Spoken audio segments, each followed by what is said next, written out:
My name is Cheremski. I'm 36 years old from Chicago. I here to tell a story of a neck injury I had about just over 15 years ago. I dove into a shallow part of a lake at 1 o'clock a.m. when I was 20 years old, just after my sophomore year of college. I was with my brother, a lot of our friends. When I dove in, I was immediately paralyzed from the neck down. I remained conscious through the entire experience, well, at least until I got into the ambulance. But as I was underwater, I fully was aware of what was happening.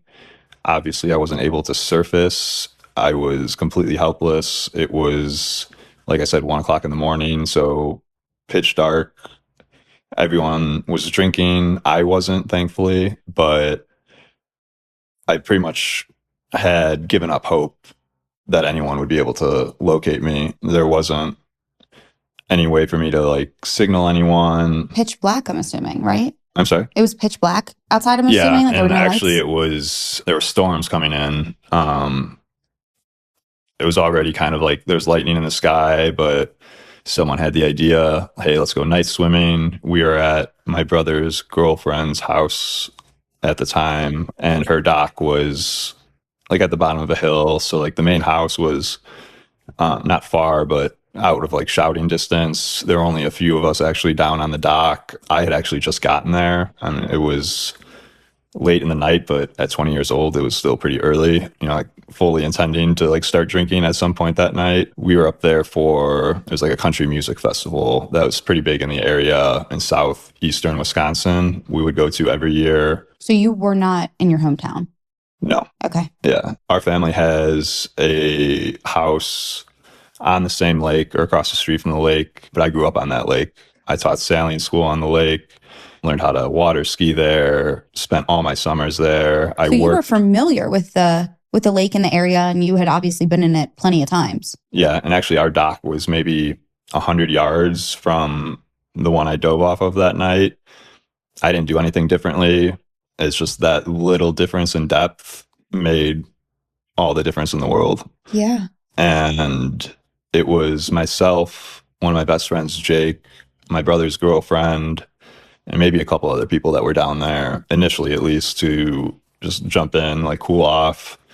And then we had the whole weekend to look forward to with the concert, and there was probably 30 of us up there mainly from our high school. And my brother's girlfriend, she went to high school with us. She was a year in between us. So my brother's 2 years younger.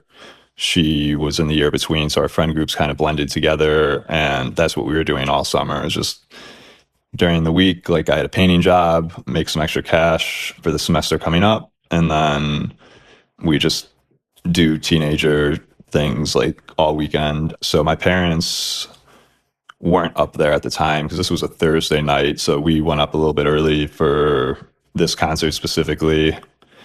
So it was myself, my brother, and a couple of our friends just crashing at our family's place. No adult supervision there. There were adults at the house we were at, though. And it wasn't like they like facilitated or like, like, I mean, I'm sure they were aware, but like not really what like was going on. It's just a different kind of lifestyle up there. It was kind of like, Wisconsin, like nothing bad could happen. Nothing bad ever did happen. And that was kind of like the event that broke that illusion in more ways than one. So when I dove in, like I said, I'd given up pretty much all hope. It wasn't like how you hear about it in the movies where like your life flashes before your eyes. You don't like think about like at least myself, like I wasn't like thinking about like my loved ones or like regrets, or it was like very peaceful, surprisingly. It just felt like that was what was supposed to happen. Did you think you were going to die? I did, yeah, for sure. And I remember thinking, for some reason, I was aware that, when you drown, it's not because necessarily you can't breathe. It's because when you do try to breathe, you inhale all the water in your lungs. And that's what is like, what ends up killing you. And so I was trying like as hard as I could to like not do that. But knew my time was running out. And apparently what happened was, at least this is the story. I don't know how true this is because I don't even see how it's possible, but I bit Lindsay's leg. Lindsay was my brother's girlfriend, and she, thought I was like flirting or I don't know, like playing around, and then realized I wasn't responding at all. I was face down in the water. She flipped me over, like brought me above, and screamed for help. Was she the only one in the water at that time? I think so. There might have been one or two others, Okay. but there were only a handful of us down there at the time. So she screamed for help. Her older brothers ran down. They pulled me out, put me on the dock.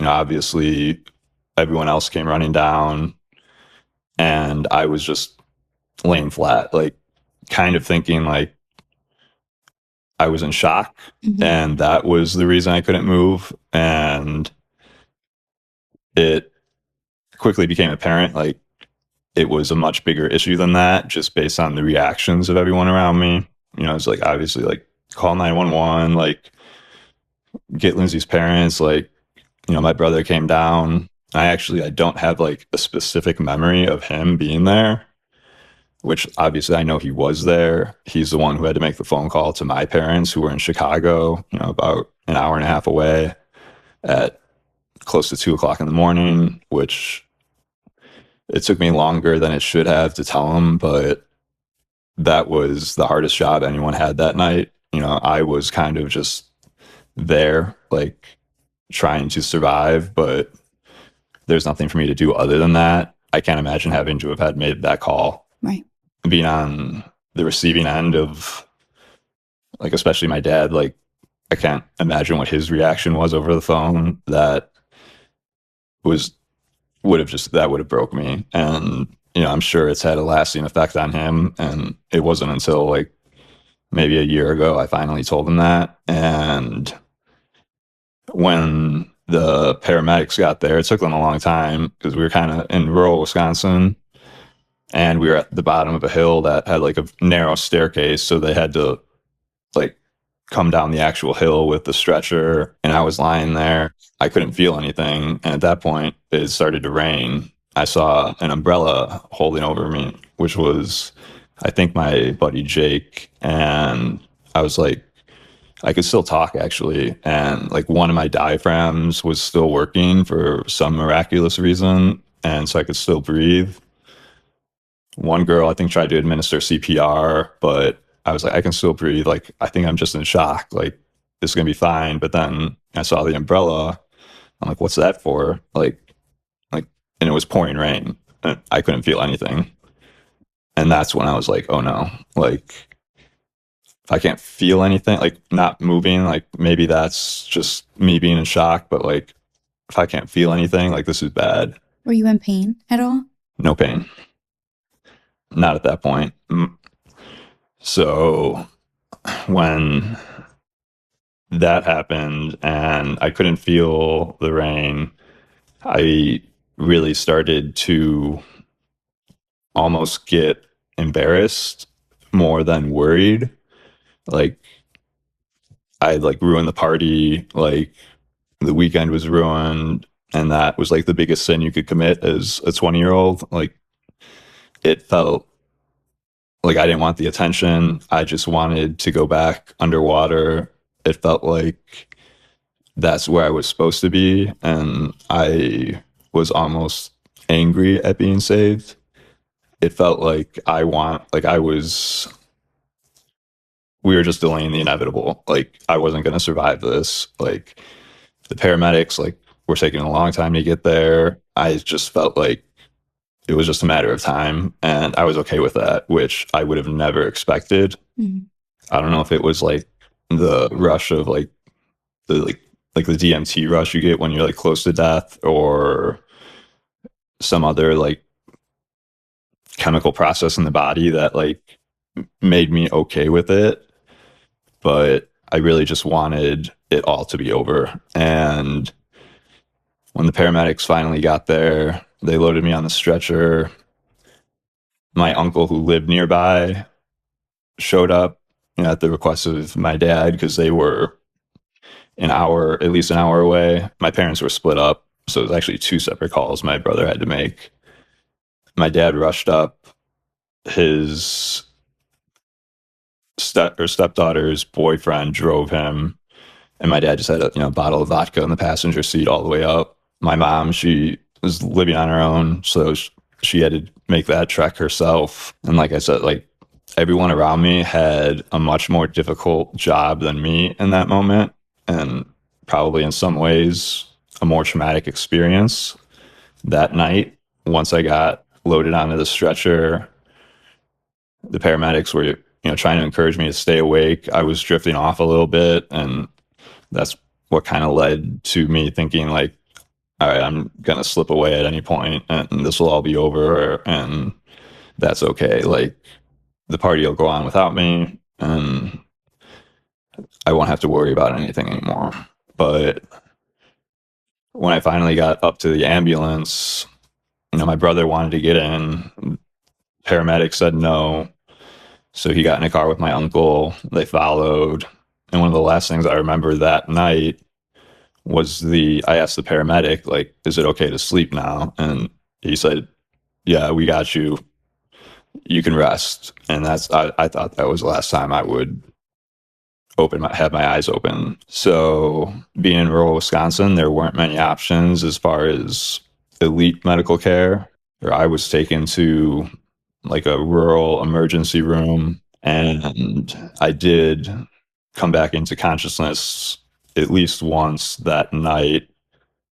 Now there were more people around, other aunts and uncles that lived somewhat in the area. They made it there before my parents. I remember opening my eyes in the emergency room, chaos, like doctors, everything. But my brother was there. He was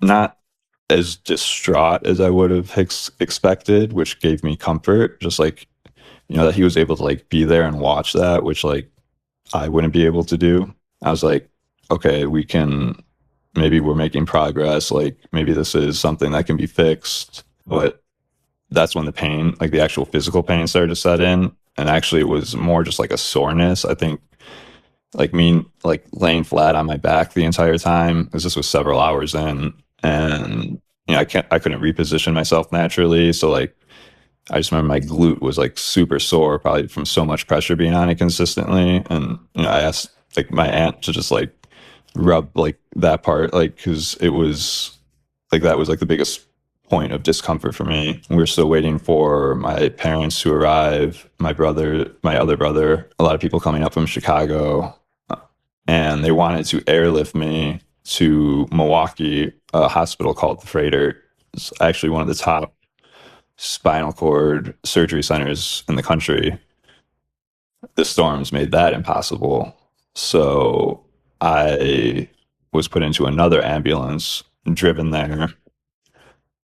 My dad showed up at that emergency room before, so immediately had to leave again to Milwaukee, which was at least another hour away. And it wasn't just a storm, it was a really, really bad rain event. And them having to do that, it almost felt, I can imagine, at least like biblical, like with just like the storms coming down, and like it's just probably felt almost destined like to happen that night. It's like there's a storm happening in more ways than one, at least in our lives. And we finally made it to Milwaukee. And the first thing I remember there was I woke up in the late afternoon. My mom was there. I could still talk. I wasn't trached yet, but I was like, I forgot what it was called, but like the oxygen was being delivered through my nasal cavity. And more of my friends were there. One of my friends from college, he lived right outside Milwaukee. So he came, and I remember him specifically walking like into the hospital room door, and just he went white, like it was like he knew what to expect but didn't. And he walked in, but then like stood behind my hospital bed. And obviously, I couldn't see myself the condition that I was in, like tubes coming out. My friend Jake actually took a picture like of me that morning, which I didn't see until years later. And he's like, I don't know why I took this picture, like, but I have it. And I was like, I want to see it. And I'm very glad he took that picture because it gave me a sense of what everyone was looking at and helped me relate to their experience a little bit more. And anyway, like that, when my friend Ben did that, that was like another sign that I was in rough shape. And at this point, did they tell you that you were paralyzed yet? Oh, like, did they give you any information? Yeah. Okay. I think the ER was especially lacking optimism. Mm-hmm. It wasn't really their specialty to know, but Yeah. it's kind of like he has a broken neck. Like we can see it on the X-rays or the CAT scans. Like he's not going to walk again. Like I think my injury level was C3, which usually means death, like instant death. Walking again was out of the question. Surviving was very much in doubt. And when we were in the hospital at Freighter, I got there, now it was Friday, and it was kind of just a lot of waiting around now. Like there was a lot of water in my lungs, which caused infections. They obviously had me pretty sedated. They started me, on fentanyl. At that time, they were using dopamine IVs for trauma patients to spike blood pressure so that your heart rate stays elevated and you basically just survive. I think there's a different type of drug they use for it now, but I just found out. I requested all my medical records a few months ago to just kind of try to figure out like what are all the drugs that I was on. I knew about the fentanyl, obviously. That was a year of fentanyl, hydromorphone, the tramadol, hydrocodone, a whole ton of benzodiazepines, the worst of which is a drug called Versed that they basically just give you. It's like a really powerful Xanax, but it is really just meant to make you not remember what's happening from the traumatic experience. And that drug I did not like. Obviously, the fentanyl I liked a lot. That was, I was on a dose that was really not like, oh, like he's in pain, like we need to give him something to help with that. It was, let's make him comfortable, like for these like last couple days or whatever, last couple hours. And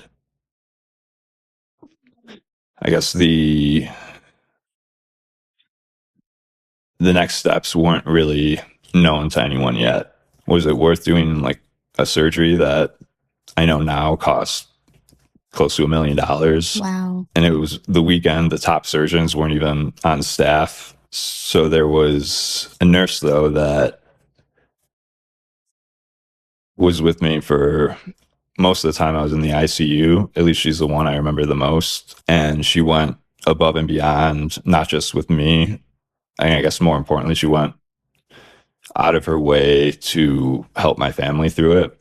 And I never really appreciated it, but just because I didn't remember it, or it was more like helpful to like my family. And I finally reconnected with her actually a few weeks ago because just in preparation of kind of like coming here, I wanted to like fill in some gaps, but more importantly, just say thank you because nurses, like I've had a lot of bad ones, but there's a few very, very good ones. And being able to act in a way that you're not only doing your job, but you're making people comfortable in a time where that's almost impossible. Just offering reassurance. She works with those types of patients every day. So, she had seen it all. And while the outlook might not have been good, there was at least a little bit of hope, which was something for everyone to hold on to. But as we went through the weekend, there was, like, I had a stroke. As they found out, actually what happened was, so like normally when you dive in or like have any sort of neck injury and your spinal column gets compressed, it crushes the vertebrae, which crushes your spinal cord. But for some miraculous reason, mine exploded outwards, and my spinal cord was essentially like very, very badly bruised on one side. I was still paralyzed from the neck down on both sides of my body. But when the vertebrae exploded outwards, it severed arteries in my neck, which caused a stroke, at least one stroke. And that was another point where, I flatlined. They wanted, I think, to do the surgery at that point, but it was my option. Like, because the other option would have been, have a halo for 6 months or however long it was. And I don't remember picking or choosing, but I guess I said surgery. And I know the odds weren't great. There was experimental technology at that time being used, which is basically like a live MRI. So with the halo, would they still have needed to do surgery with that? No. Actually, what the surgery was, they fused my spinal column back together. Okay. And they cut out a piece of my hip to rebuild my spinal column with that bone. And there's like a tiny, tiny bit of metal. Okay. But it's like my spinal column was actually rebuilt from a piece of my pelvis that they cut out. Gotcha. Now, did they say to you, if you did the halo, you definitely would never walk again, but if you did surgery, there was a chance? Or with both, they were like, the surgery not? Definitely gave me better odds. Okay. But it was kind of just like, you like, pick your poison, you have to do one or the other. Like, you're not going to walk. This isn't going to help you walk again, but we can't leave your spinal column exposed, or your spinal cord exposed like that. It's like the halo is essentially like a cast where like the bone tissue would, heal around it, not perfectly, but it would be something to just provide a little bit of protection. The prognosis was still quadriplegia for life. But anyways, I guess I chose the surgery.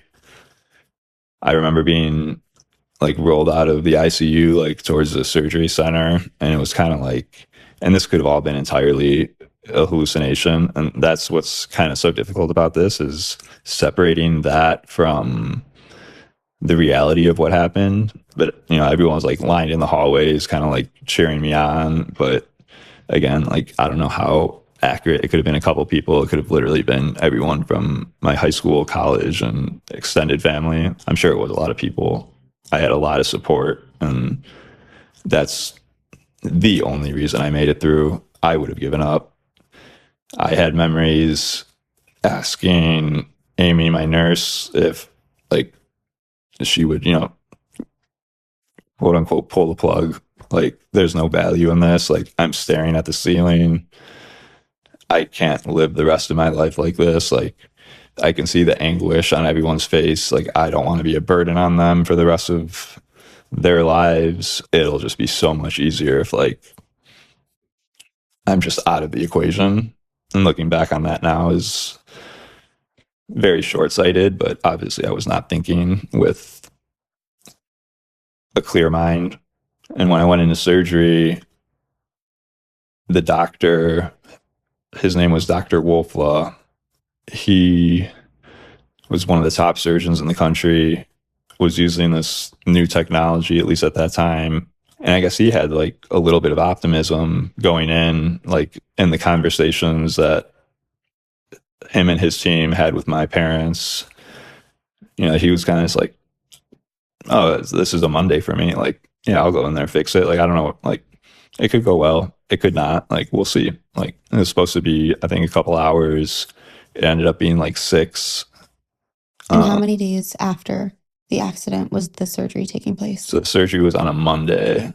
And so it was like 3 or 4 days. And that was one of the things I was having trouble figuring out. And when I talked to Amy, she was able to pull up the exact day, because when I got all these medical records, it was kind of scattered, coming from 2010. Like they gave me anesthesia the first day I was there, but then several pages later, I saw like it was stopped and canceled. So they must have thought they were going to do the surgery and then stopped, maybe because I think that might have been like when the stroke happened, and they were like, oh, okay, like we can't go in there yet. Like he's not stable. And then Amy said it was mostly a function of just that's when the best surgeon was available, and there's no reason to do it right away. So with the surgery being on a Monday, ended up going like 6 hours, and everyone was just, waiting and praying.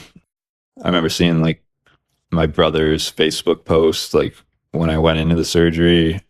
I couldn't tell you like verbatim what exactly it said, but just like, like, you got this, like, and that was kind of like in the primitive days of social media. So everything kind of got put on there, which was good and bad.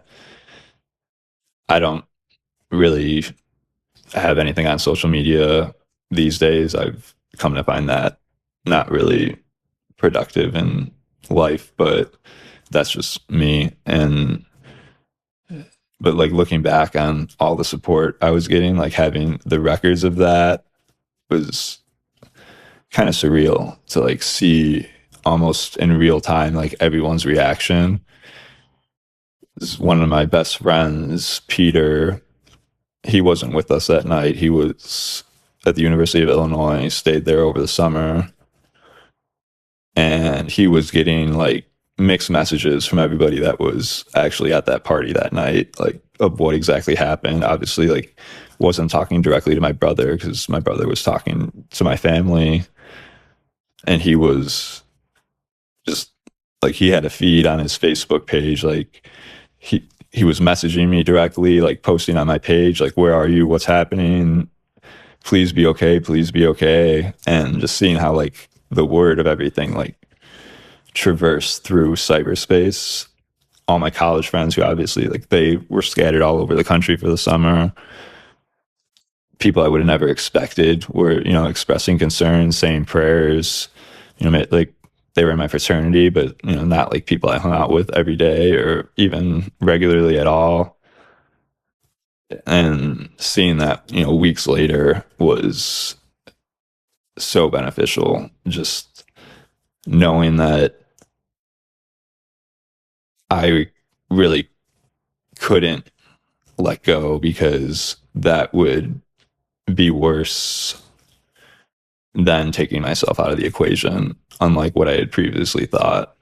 And that became my main driving force, was like, if I'm not gonna like at least try to survive for myself, I have to do it for them.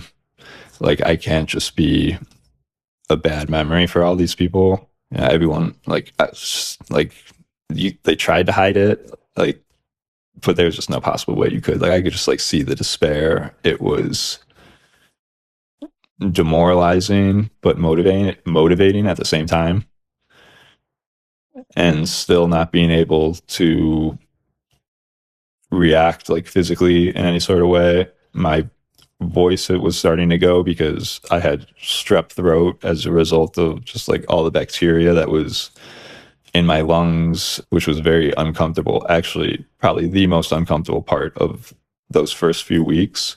I was on plenty of painkillers to numb the pain in my neck and like the stiffness in my body, muscle relaxers, antidepressants, anti-anxiety meds. Like I was loaded up in that sense. But for a strep throat, like usually I would drink tea, have NyQuil, but sleeping wasn't really something that was possible. Like I would fall asleep for maybe an hour at a time, but there was, doctors coming in to do tests, the noises of machines beeping and blaring all around me.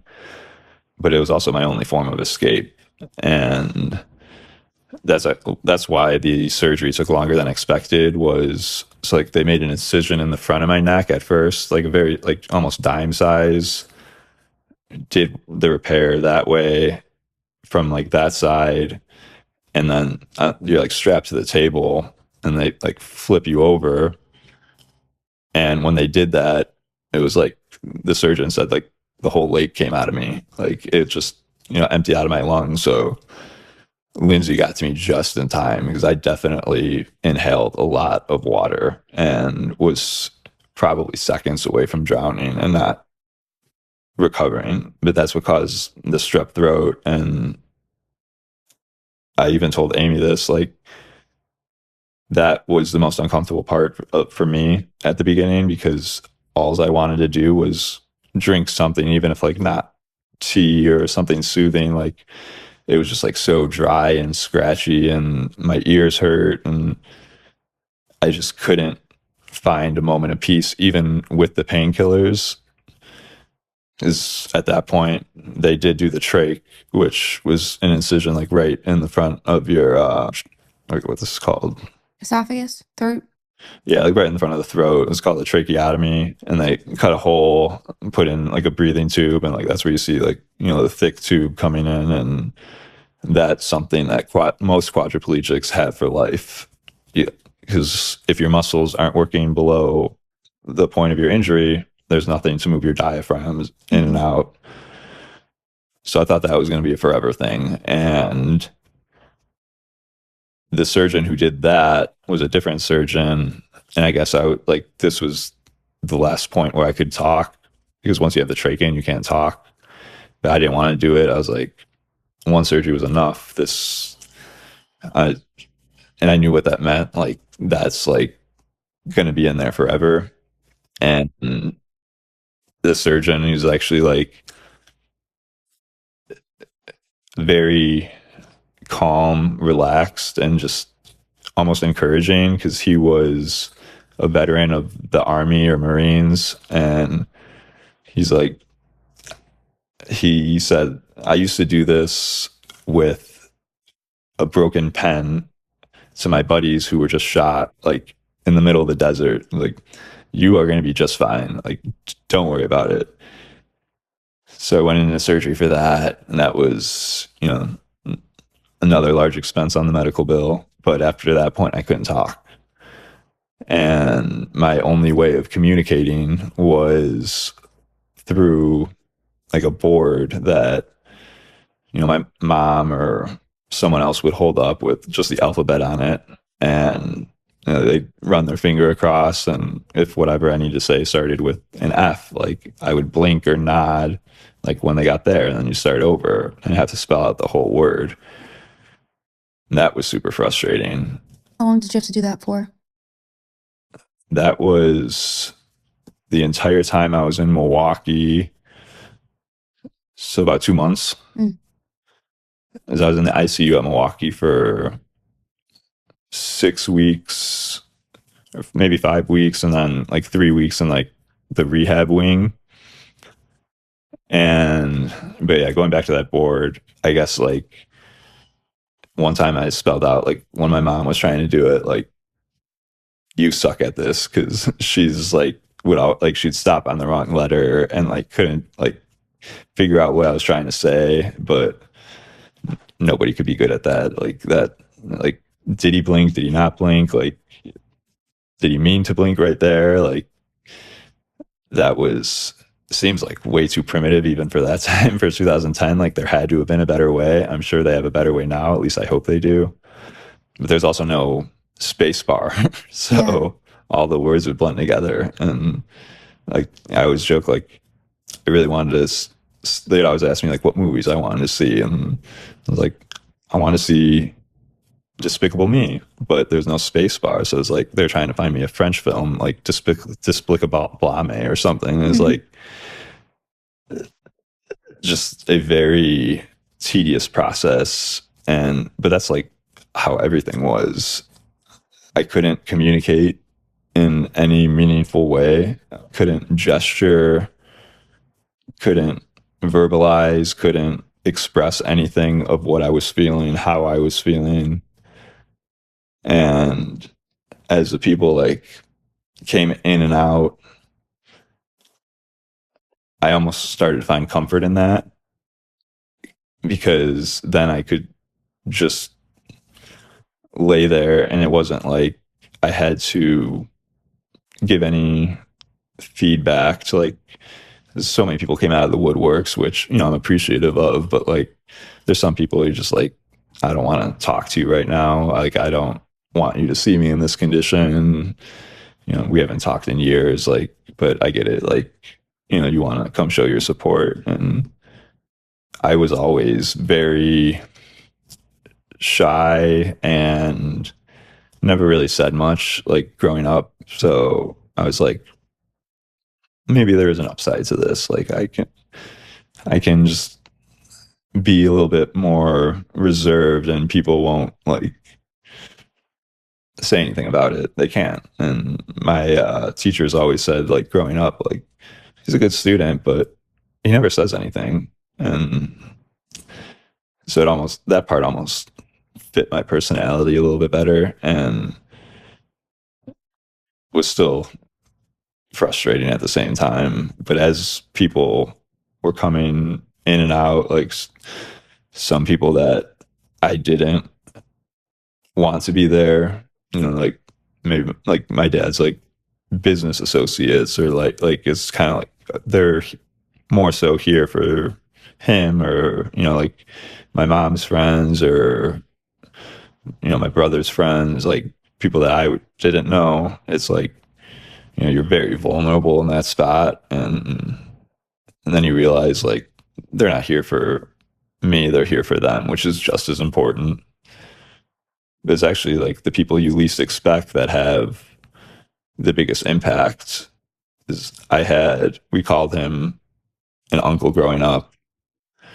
Wasn't really my uncle, but was definitely in my life a lot more when I was younger than at that point. And he was in a very bad motorcycle accident maybe a year prior, or maybe a little bit longer ago than that, but he was in rough shape. He, maybe in his 50s at the time, wasn't paralyzed. I think like he just like shattered both of his legs. Doctors told him the same thing, like, dude, you're in your 50s, like, you're never gonna walk again. Like, there's just no way. Like, but he got through it, was able to walk. It took a long time, but he was the one person who came into the hospital room, I remember, and he had like a huge smile on his face. And that was one of the most powerful things, because as I said, like, everyone was just sad. And while that had a motivating effect, it also just like created an environment that like didn't really foster hope. And when he came in, I mean, like, he just stood at the foot of my bed and was like grinning ear to ear. At least that's how I remember it. And he's just like, you're going to get through this. He's like, you're 20 years old. You're in the prime of your life. Like, at that time I was working out twice a day, like by far in the best shape of my life, lifting, running. And he's like, if I could get through what I went through, he's like, you get through this. Like, you don't have anything to be worried about. And I was like, oh my God, that's like a really good point. And I like, obviously I couldn't respond to it at that time. And it wasn't until I think at my cousin's wedding, like, it was during COVID, so a few years ago, and I've, finally told him, I was like, that had a huge impact. And I don't, like, you probably don't remember it, but that was one of the most beneficial things that anyone ever did. And that's somebody who like could have very easily just made the decision, like, I don't need to go. Like, Yeah. Like, we weren't super close at that time, and there was no reason for him to. But When you got out of the surgeries, did they have hope that you would walk again? Still no? It was just simply rehab and recovery at that point. yeah, so I was in the ICU for about 5 weeks, and it was about maybe 3 weeks before, I could like have like slight voluntary movements in my right fingers. And that was like the first sign of hope. Okay. But it's also kind of hard to measure like how much of that is like auto reflexes Yeah. and just kind of like almost like a signal like trying to get through that like can't, and it's just kind of like spazzing out like your muscles. And I couldn't really communicate like that, oh yeah, that's me trying to do that. Okay. Gotcha. And I don't fully remember the first time like being able to move my right hand, but my goal at the time was I just want to be able to change the channel myself, because that's all I had to do was just watch TV endlessly, movies, TV shows. And what I actually found to be the most therapeutic was music.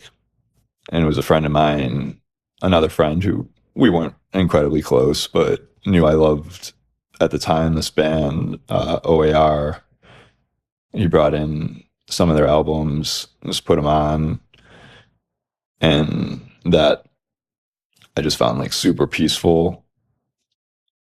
And they actually, someone in my family reached out to them. They sent me like a whole like signed poster that with like a note, like they wrote me personally. I had it all framed, and actually exactly a year after the date of my injury, our basement flooded and it got ruined. But God.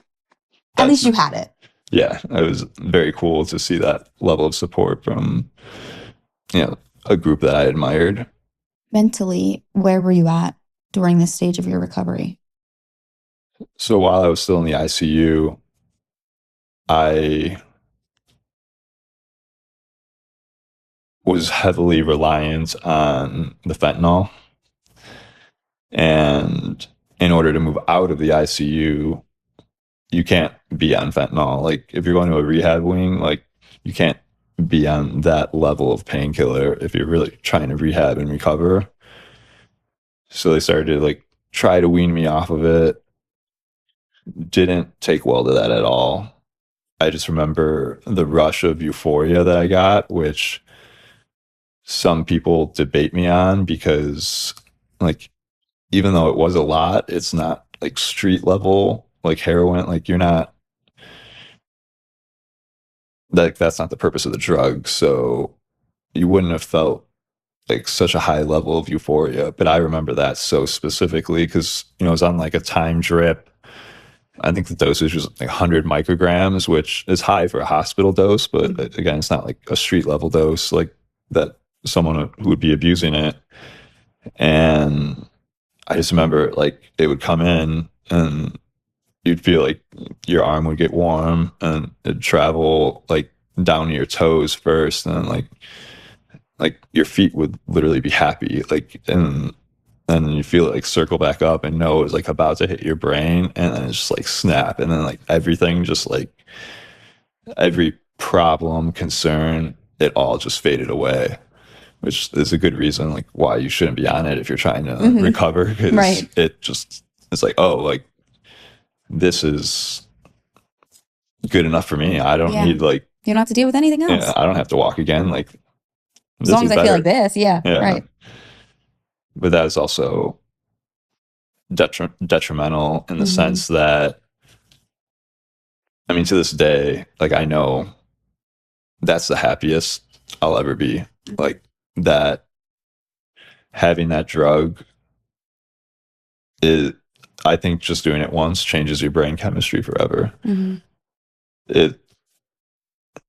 It's very almost surreal to know like the highest level of happiness I'll experience is while completely paralyzed, only staring at ceiling tiles and just not being able to know at all what my future or even tomorrow would hold. But that drug just washed it all away. And I loved it. I loved that drug. I said for a long time, I was like, everyone should try it once just for the experience. That's not a good idea. Don't do that. But But at the time. Yeah. But yeah, they eventually made the decision like, okay, well, we can't take him off of it. Like there was too many downsides. Like I would withdraw, and like that doesn't help well either when you're recovering if you're in withdrawal. So they, would taper down the dosages, and also the entire time I was on a patch, and it's like every 72 hours it was change, and that would, deliver an equivalent of, I think, like an additional 50 micrograms every hour, and that also would like taper down. But I didn't start tapering that down until I got out of the hospital. So I went home with fentanyl patches in addition to a whole bunch of other stuff. And yeah, that was like, I remember friends asking me like, do you need all, like, can I try one? I'm like, do not touch those. Like, those are mine. And like at the end of the 72 hours, I remember like, like the patch would like start to peel off, and I would just like take it off and just like start licking it. Like it didn't have any effect, but it was just like kind of typical drug addict behavior. And my dad took me to Florida a few months after I got home from the hospital, and he forgot to bring him with. I wasn't happy with him. And obviously, it's not like you can't just like call Walgreens and be like, we need more fentanyl patches. So that was one of like the first times I realized like the effect that drug had on my mental state. Because when I didn't have the patches for like, it took a day or two to get them, and I was just in bed, like terrible pain, but not even really like pain, more just like discomfort, like nausea. And I think it was my little brother pointed out like, we need to get you more fentanyl patches. And I was like, yeah, dad's working on it, but that's not what this, like, it's just like a side effect of whatever my injury is. Like the fentanyl patches aren't going to fix this. And that was just me being naive as to like what the whole opiate epidemic really was. And I struggled with fentanyl a lot. Coming off of it was a very difficult experience, and actually it was like the week of my 21st birthday when I was still at home. But going back to in the ICU, my mental state there, I really tried very hard to not think about the future. It was just very painful to try to do that with so much uncertainty. Growing up, all the way up to the point of my injury, I never really had to think much about the future. It was all kind of just like laid out for me. And I grew up in, upper middle class household, like got good grades, went to a good college. It was all like, okay, you go to college, get a good degree, you get a good job, you meet a wife, you have kids, house, picket fence. Like, just never really thought much about it. You're kind of just like on this track that you never plan to deviate from. And there was an illusion that like you were kind of owed that, like that was something that's just supposed to happen, and nothing terrible would ever happen. Growing up, I didn't deal with much tragedy. Like my parents split up, but I was maybe 7 years old. I don't remember my parents ever living together. So that was just like, plus everyone's parents were divorced. Like growing up is such a common thing. It's unfortunate it happens so much, but my whole mindset on that was, I think it was good for us just because my mom and dad are so different people. And if they would have stayed together, one would have overpowered the other. But I feel like me and my brothers all got like a little bit of their good qualities and learned about their bad qualities, and kind of were able to mix and match the best of both. I'm much more like my mom. I work with my dad, but I relate to my mom a whole lot more in the sense that we just enjoy peace Mhm. and solitude. My dad can't be alone for 5 minutes. Like and if he is, he's constantly calling, texting on Facebook, like, and that's more like my little brother. But we both, and my older brother included, we all kind of learn together, like, what the good qualities of each of those types of personalities Mhm. are. I'm not saying like we perfected it, but I think there's some people who should get divorced, and my parents were one of them. But yeah, other than that, like I had an aunt that passed away when I think it was before the divorce, so I don't really remember that. Mhm. She died super young, my mom's sister. And yeah, like other than that, it was all just like happy go lucky. Like, there were sad times or like difficult situations, but looking back at it, it's all like minor high school drama shit or college Mhm. drama. Like that just didn't matter. And that night is what kind of like broke that illusion, not Yeah. just for myself, but I think for my friend group as a whole. And it was actually like a few months later, one of my good friends at the time, he went back to the University of Missouri, was just like in his dorm room, leaned up against the window, and it gave out, fell. Like he was in real bad shape. I think he fell 3 stories. Jeez. Yeah. And so like it was like all of a sudden like the wheels are starting to come off. Like there are bad things that can happen in Mhm. this world. Like we've been living in kind of a bubble. And he went to the same high school I did. He was my brother's age, but we worked together the summer of my injury, so we were super close. And we had two very different experiences in recovery. Obviously, my injury was a lot worse, but he got prescribed painkillers, and one day his doctor was like, "You don't need them anymore." And he started to go through withdrawal. He texted me, a couple times, "Do you have any spare hydrocodones?" I'm like, "Do I?" Like, yeah. And it's like even his mom like would call, like Mhm. offered to like pay me for them. Like she's like, "Oh, he just needs like a couple to like get through the week," or like they just like cut him off cold turkey, and it like he's not taking it well. And it didn't take long for him to be living on the streets buying heroin. And now he lives out of the country now. I think like he survived that. I don't know. Honestly, I don't know how he's doing now or if he's still alive, but because I know that's not an addiction that ever goes away. But, we tried reaching out to him, and it's just, you can't help people who don't want to help themselves. And my whole experience with that was the exact opposite.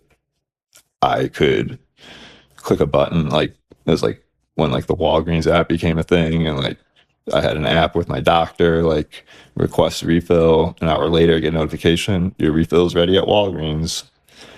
It was like my doctor had no problem just like prescribing me whatever and however much I wanted, which maybe that was not the best thing to do, but at the same time, maybe it was. Like, I don't think there's really like a good way to come off of Mhm. those painkillers. It's a very, very addictive feeling. And I took it completely upon myself to stop. Like probably 2 years on heavy painkillers. It was like the year of fentanyl, and then mostly hydrocodone after that, the Norcos. But yeah, I'll definitely get into that. That's like kind of goes into when I returned to college, but going back to like when I was in the ICU and trying to get ready to move on away from that. There was like one friend, to this day, the best friend I've ever had. We're not in touch as much as I'd like to be anymore, but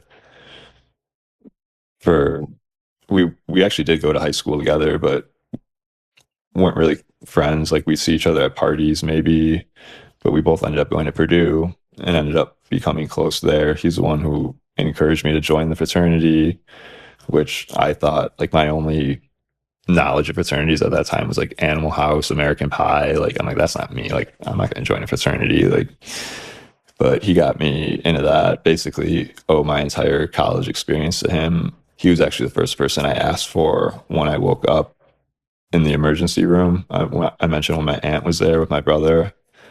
I was just like, call Joe.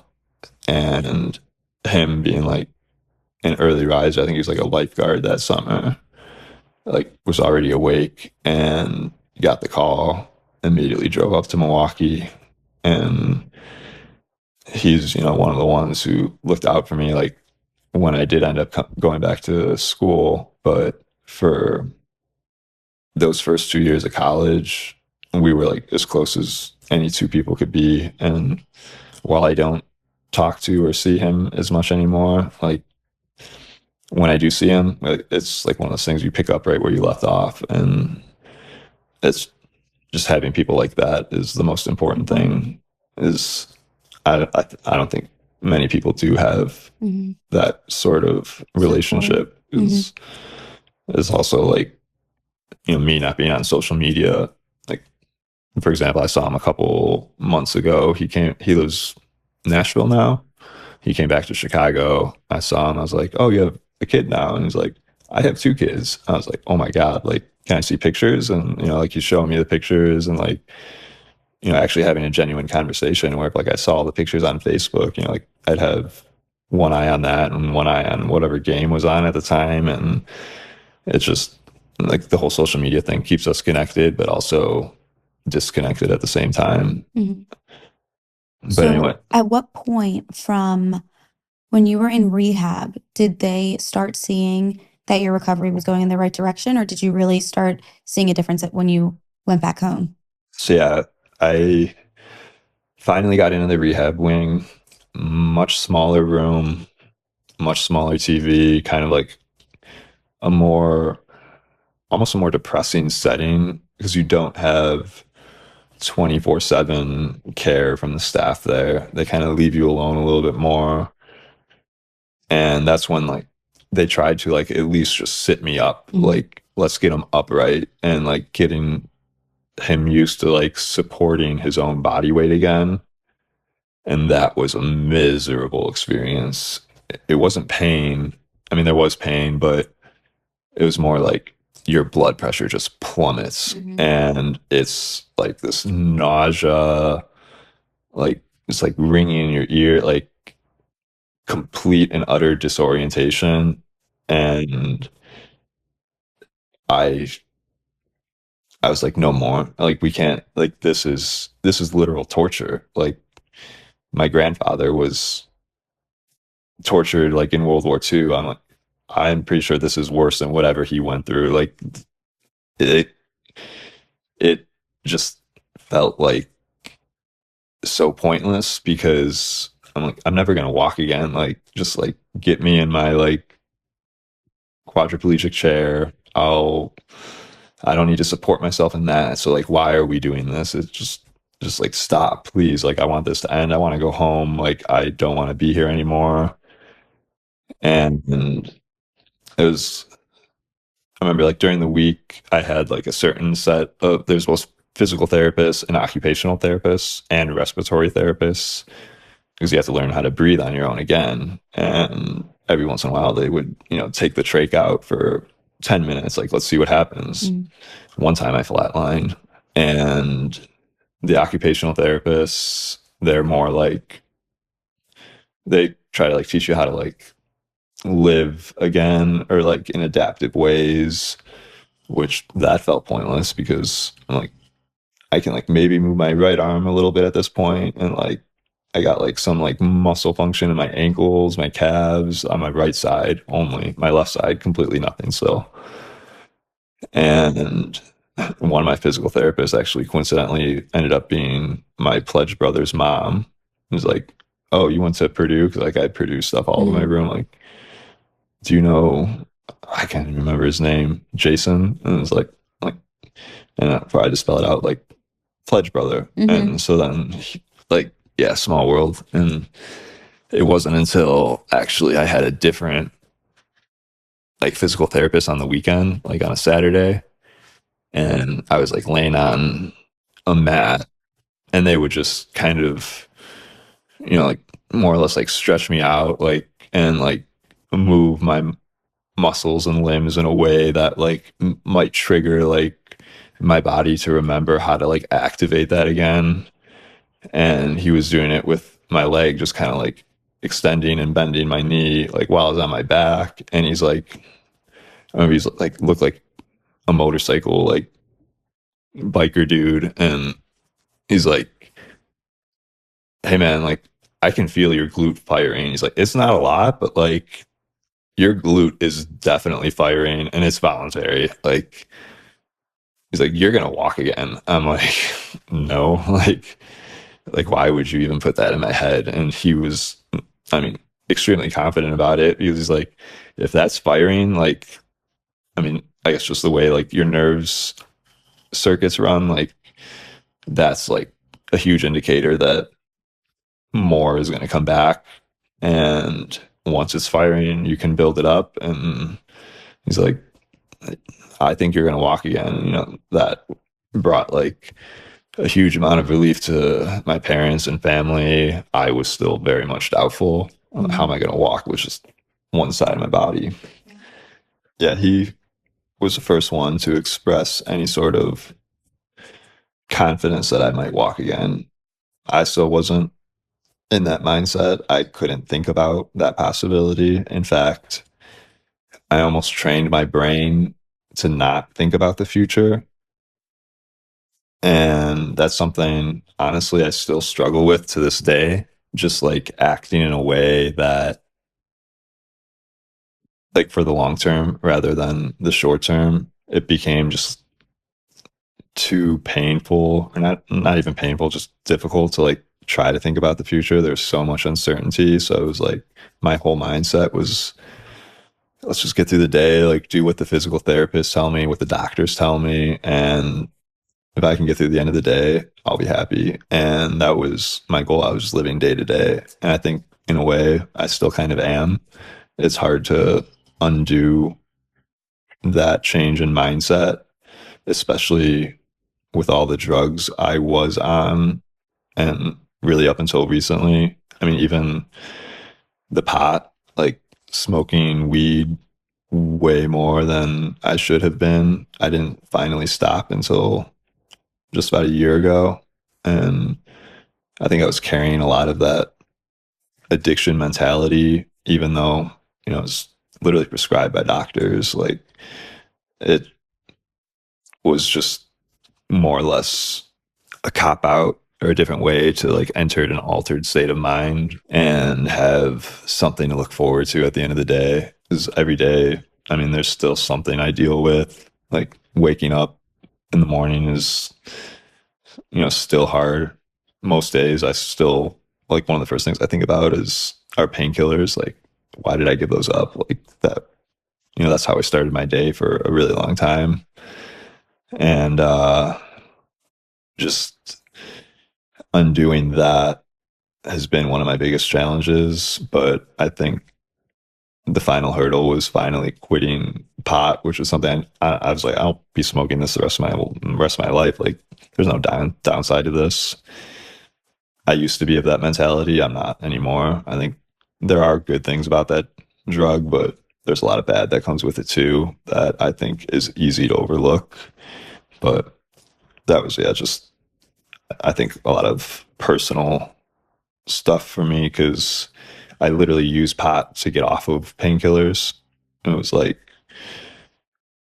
instead of coming home from class and popping more pills, I would wait 10 minutes go outside, smoke a joint, and then maybe pop one pill instead of two. And then I kind of just blended it all together, which was kind of like had like a psychosomatic effect of like helping me get off of it, which maybe it was worth it for that sense. But the going back to like my time in the rehab wing, I was still on every sort of drug. I think that's when they started me on Lexapro. That I think is one of the drugs I have the biggest problems with, more so than even fentanyl. It takes away the highs and the lows, but that's kind of the best part of life. And it kind of just puts you on cruise control. And especially as like a spinal cord patient or someone with a spinal cord injury, like everyone thinks of it as like, it's like a physical effect. Like you have a physical disability now, but it also has a mental effect, obviously. It has an emotional effect. It has a spiritual effect because the hormones that you're producing in your body, the endorphins, like they're all produced outside of your blood-brain barrier. And if your nerve pathways can't deliver those endorphins, those hormones from your body into your brain, you're not receiving the same reward system that you were prior to the injury or like that anyone else might be. Like it's just not as effective. It's like oxytocin is something like that works that way. Like I noticed like even as I went through the rehab and was able to actually do significant cardio where I would be exhausted, I could never and still can't really achieve that runner's high, which I think that's more like endocannabinoids that are produced in your muscle system, but like they just don't get to my brain because of my diminished nerve pathways. And that was like one of my favorite parts of working out, like run to the gym, work out, run home, and then you just collapse in like the state of euphoria. And when you don't have that, it takes away your motivation to work out.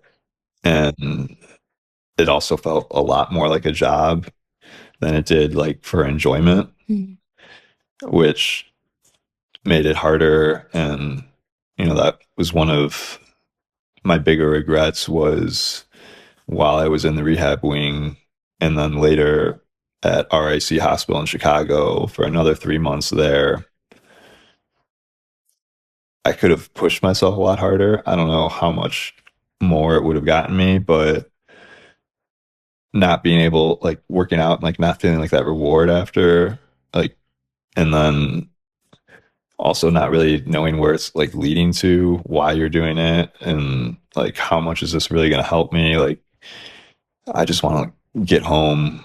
Like, being in a hospital is just really just a draining experience. It's hard to sleep. It's hard to like focus on anything. It's just hard to be in a good mood. Like there's, other people around you that maybe they're in better condition, maybe they're in worse, but either way, it's like you either have like survivor's remorse or you wish you were like in that person's shoe. And like just yeah, being in that setting was not fun. And then the Lexapro on top of that, I think it kind of just like made me okay with like being in the state that I was. Like it took away my serotonin receptors ability to like receive those endorphins. And I didn't want to tell my doctors because like I thought like they might give me like no, you need to go back on that drug. And kind of just felt like they were peddling drugs over and over again. And I mean, obviously they all had good intentions, but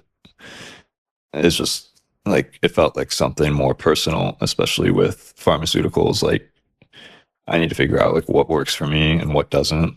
And so yeah, I was at RIC in Chicago finally. I got there Labor Day weekend, 2010. Now, obviously, like my family was closer, but there was like there were set visitor hours. I had a strict routine. Like if I didn't follow that routine, like insurance was going to stop paying for it. So I got really depressed there, like not having a constant support system from the outside. The nurses and physical therapists weren't really like there to like coddle you. It was more like, we're here to do a job. And if you don't want to do the job, then like you can leave. I'm like, okay, yeah, I want to leave. And like obviously my parents and everyone was like not going to let me do that. I was there for about 3 months, and that's where I stood for the first time. I think maybe took like a couple small steps while I was there. That was like, first they put you on like a board that like would automatically like go up to this level and this level, and like you do that for like a few minutes at a time and slowly like regain enough strength. I actually did start to like have some muscle movement in my left leg. But still no feeling to touch and stuff? Did you have numbness at all? No, actually, so the feeling on my skin, Mm-hmm. actually I forgot to mention that it came back while I was still on the dock, Okay. which So you could feel touch, but you just couldn't move. right. Interesting. Okay. Yeah. Is that pretty normal? No. Okay. And so that was something they finally diagnosed while I was at RIC. It's a condition called Brown-Séquard. Okay. So not many people have this. And if they do, they're usually like, I don't know if it's like more related to strokes, but they were never like completely paralyzed from the neck down. Gotcha. So what it is, like my spinal cord is bruised on the right side, and it's like, so like your spinal cord is crisscross. So like movement on my right side is mostly normal. My left side, not at all. But on my right side, I can't feel pain or temperature. I can feel like if you touch me, or if like you were to like hit me, like I can feel blunt force and blunt pain. But if you poke me with a pin, I can't feel it at all. I can't feel temperature in the traditional sense, at least. My brain kind of like figured out how to like warn me if something's hot, but it takes a few seconds. Like if I grab a hot pan, like I won't notice it until like a shock will like literally like go through my arm. And so like everything's kind of like crisscrossed, and my left side I can't move at all, but my right side I can't feel certain things. So like that creates a lot of difficult situations where like I can't grab something with my left hand to feel if it's hot or cold. Mm-hmm. And I can't, when I grab it with my right hand, it's like, it's always like mm-hmm. a game of roulette. But that's something that took a really long time to get used to, especially at home, like, walking on a tile floor eventually, like without socks. It was like, you feel like the cold on your left foot, but then not on your right. And it's like one of those annoying things where like you wouldn't like think of it as anything that like would bother you, but it was like things like those that like really like added up and just like really played into my whole frustration, because coming home was the hardest part of the whole process. That was like my goal throughout all of it. Like first it was like, I just want to use the TV remote. And then it was, I just want to be able to drink something again. They actually had to cut me off of water the first time I was like cleared to drink anything, because I just drank so much. And then when I finally got home, like I was still in a wheelchair, I got on my bed and was like, oh shit, now what? Like, in the hospital, you're supposed to be sick or not in good shape. And you're home and you're like, oh, nothing's changed since I was in the hospital. And that was a super depressing feeling. That was, I think, the only time I was like truly depressed. Mm-hmm. That was the most difficult thing for me, because I didn't expect it to be difficult. And all those little frustrations really started to add up. Like, oh, like my bedroom, I moved back in with my dad because he had a full-time nanny for my little sister, who was like 2 at the time, or half sister. So that just made sense. My bedroom was in the basement, but couldn't go there. So set up a bedroom on the ground floor. just like not being able to like get my own cereal, not being able to drive anywhere, not being able to, move around like certain corners, just like showering like was like not enjoyable. It was like a chore. Everything started to like feel like a chore. It's like I didn't have like a 24/7 support staff anymore. Sleeping became really difficult. I mean, in the hospital, it already was difficult. And that, I think, lack of sleep, I think, is like the most powerful hallucinogen. Is I would sleep for maybe an hour at a time. Like it was just impossible for me to sleep any longer than that, even when I got home from the hospital. And I mean, maybe obviously it was an effect of the drugs as well, but I had some very powerful hallucinations that honestly, like, I didn't even know were hallucinations up until maybe recently. One, like, I told my dad and my family, I was like, I was read my last rites in the hospital. Like, I remember that. Like, there was a priest there. It's like, a Catholic sacrament. Like, priest comes in, blesses you before, you pass on. I was like, that happened. Like, I have a very vivid memory of that.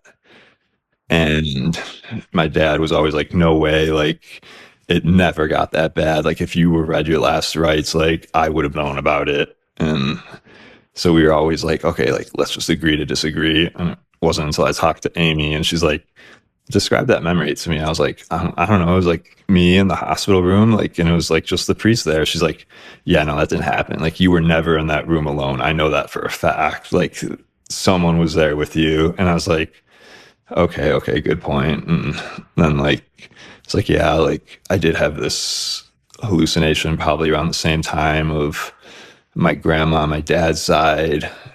She was certainly passed away at that point. So I know this was a hallucination, but she came in and told me I had to live for 10 more years. Heaven wasn't ready for me. And that drove me nuts for a long time. I'm like, why 10 years? Like when that 10 years came up, I was like, oh no, like what's about to happen? Like, and actually that was when COVID happened. Like, I was like, never understood. Like, I mean, it's probably just as simple as like a hallucination, but like I tried to find meaning in that for the longest time. Like, why was it 10 years? Why was it 10 years? And never could understand that. Like, I guess there really isn't anything to understand, but that's just the nature of being human is like you want to find meaning in anything you can. And, I wasn't particularly close with my grandma. She passed away when I was 11. So it just felt like it was something that stuck out that I couldn't like make sense of, but wanted to. And then when I was able to sleep, the dreams I had they felt insanely long. And I was almost like creating like a separate like life in my dreams to kind of escape to.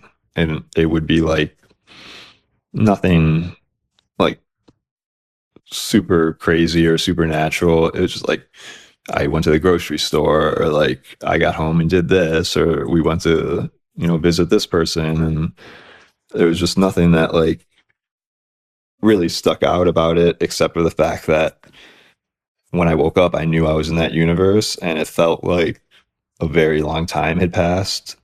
Like, I don't know if you've ever seen The Sopranos. Like, it was like when the main character Tony gets shot, he goes through something very similar where like he's a separate guy, like Kevin Finnerty, and that like they nailed that on the head, like because he was in a coma and like had this like lived this whole separate life in his dream. And that's when like the whole concept of time really started to blur for me, because like it felt like I just like was asleep for weeks, maybe even months. And now like I would like look at the clock and like an hour has passed, maybe 90 minutes. Like it just none of it made sense. And that really like started to throw me off. as far as just being able to understand like what our perception of reality is. And I started to use that as like a coping mechanism, kind of like, like there's not really a whole lot of physical stuff I can do right now, but I can read, I can research, and kind of went down like rabbit holes of like theories of like quantum immortality and what dreams are and what like time is and gravity and theoretical physics. Like, I mean, I went to school for civil engineering, so I have like a little bit of like background in that, but like I was just like trying to like understand things. And like honestly, like I'm not 100% convinced that I'm not still underwater and this has been entirely a dream since. Like there's really no way to know, which that sounds kind of trippy, but it's true. It's like those dreams felt as real to me as anything else those hallucinations did.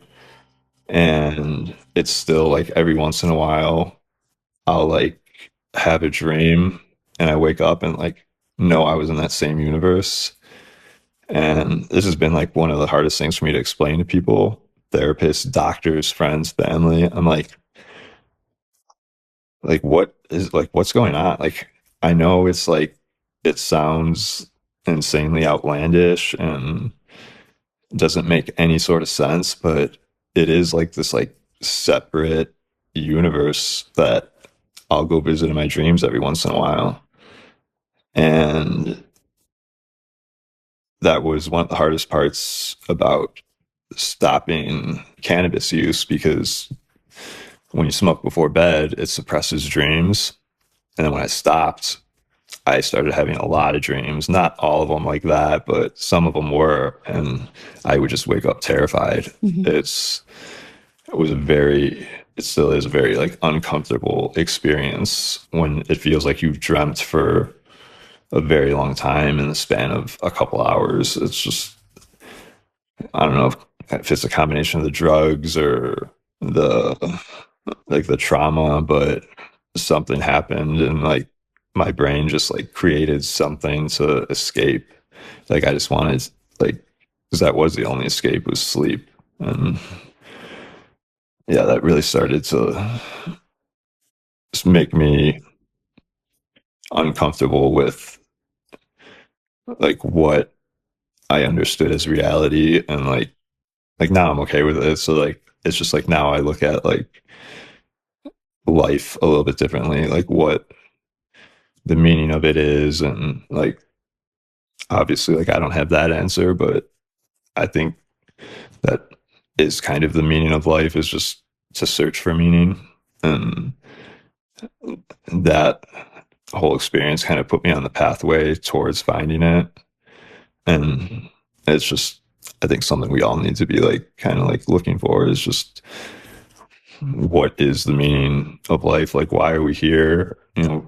Growing up, we were, at least I was like on a predetermined path. And then like, this was just something that like threw me way off of it and gave me a chance to kind of like look at my life from like a bird's eye perspective and think like, okay, like what am I actually doing? Like, why am I going to school for engineering? Why am I doing this? Like, what like really needs to be like my priorities. And I wasn't looking at it so much in like a personal sense, more just like kind of like a metaphysical sense, and wanted to like understand like what motivates people, what drives like just the reason people do things. And I think that's one of like the most interesting kind of like philosophical topics because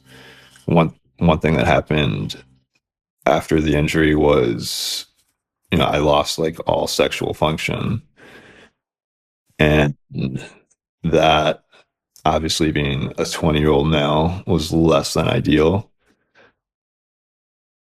but it made me realize that's kind of what drove most of my motivation. It was like why was I going to the gym twice a day and working out? Like yeah, it was that runner's high and that endorphin rush, but it was also like make yourself physically more attractive to the opposite sex. So it's like, why am I going to get like why am I like driving myself through a wall at engineering school? Like, oh, like ultimately, like I want to make myself more marketable in like the dating arena, like make myself seem more intelligent, provide a good life for like a potential wife, and then like even like some of like the male friends I was selecting or not selecting, but like gravitating towards was like just to like provide like a better opportunity to like hang around like a certain subset of girls. And like I was like, there was like so much of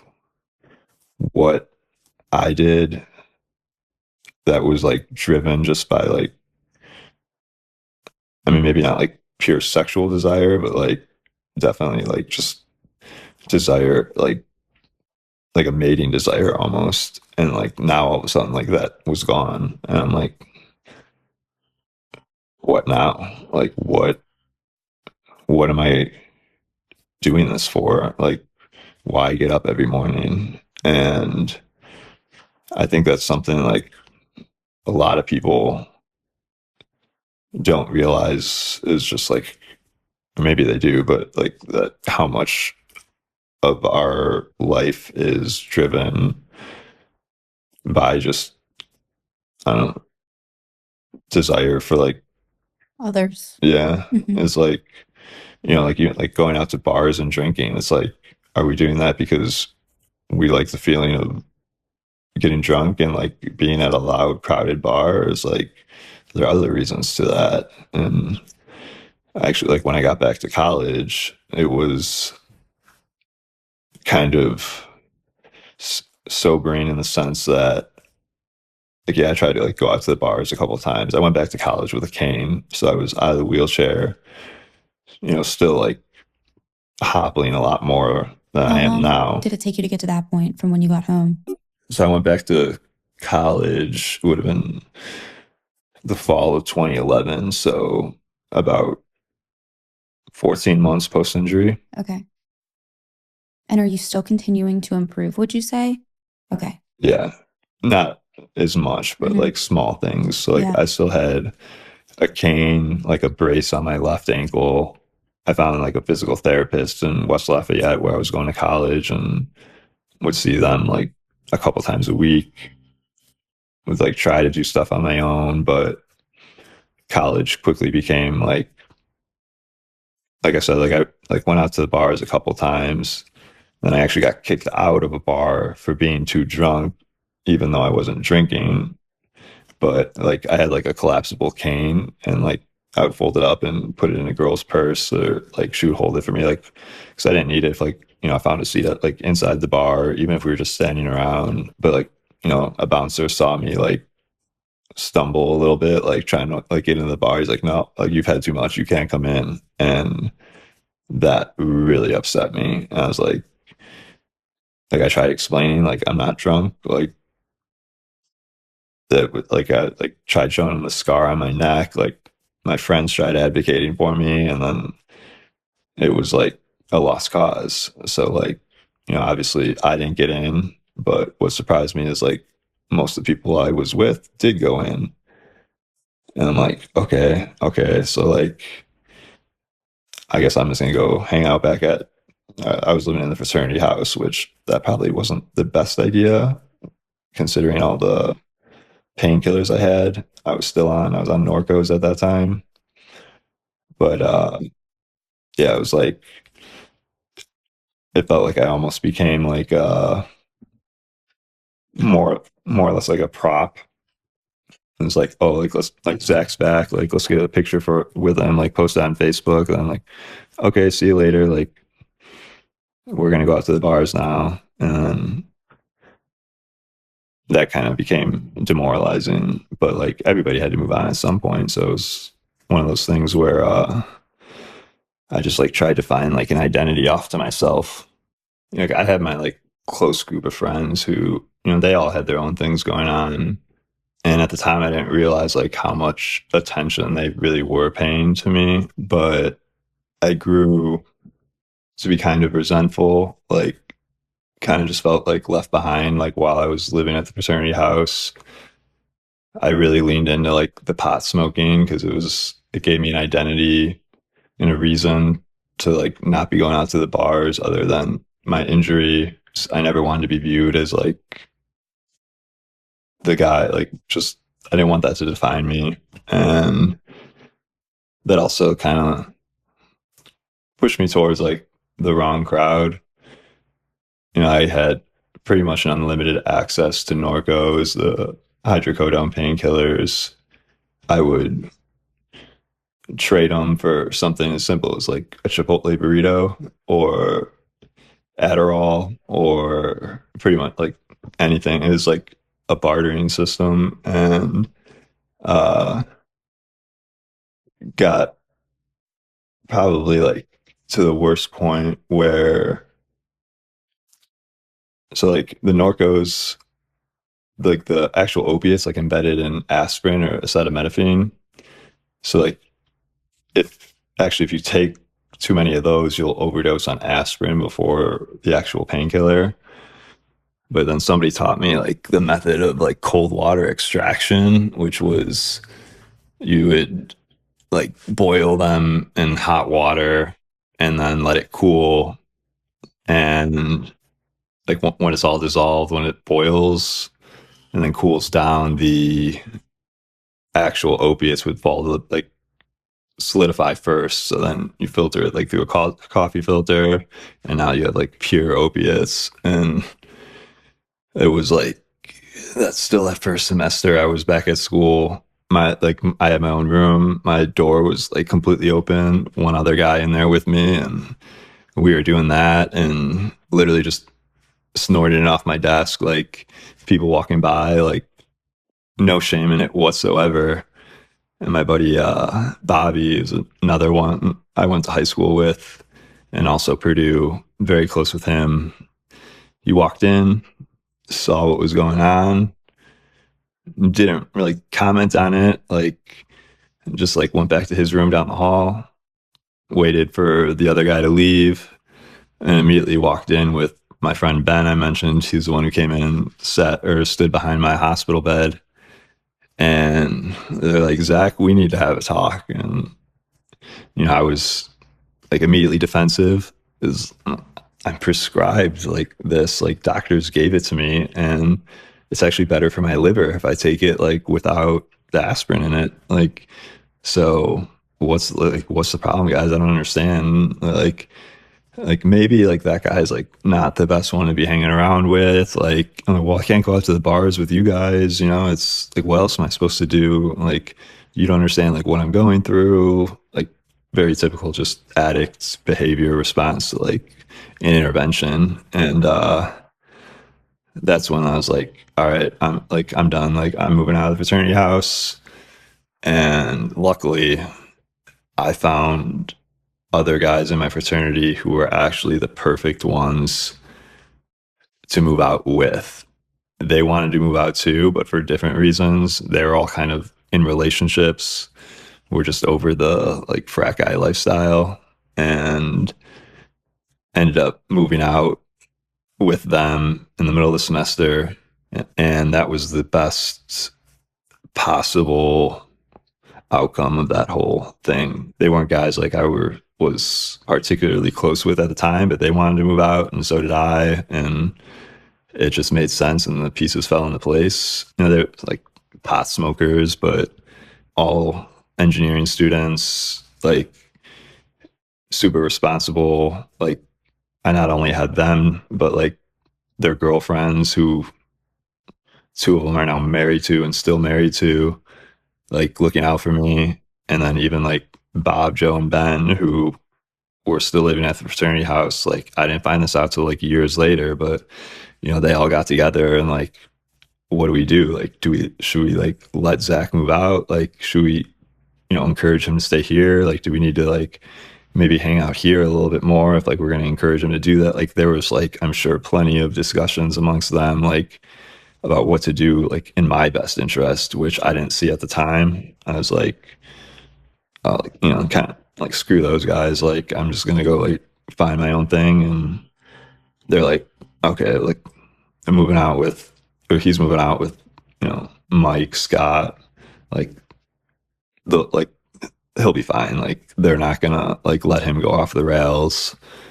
And sure enough, it was like a perfect situation. Like they were kind of like my guardian angels throughout like that whole process. And they graduated that semester. I had to stay another year, but a couple of those guys also had to stay longer. So I ended up getting close with them, and they helped me get over my painkiller addiction that semester. They, would like encourage me, like even if it was like smoking pot instead, or I even started smoking cigarettes. It was like, I mean, the feeling of cigarettes and Norcos is an incredible feeling, but they were like, hey, like, instead of like taking a painkiller, like, let's go out and like have a cigarette. Like that pill will be there when you come back. Like, okay. And then after a while, you just like forget about, like, oh, I forgot to take my pill. And it was that in combination with, a lot of other people that helped me get through that addiction. But ultimately, it was just one day.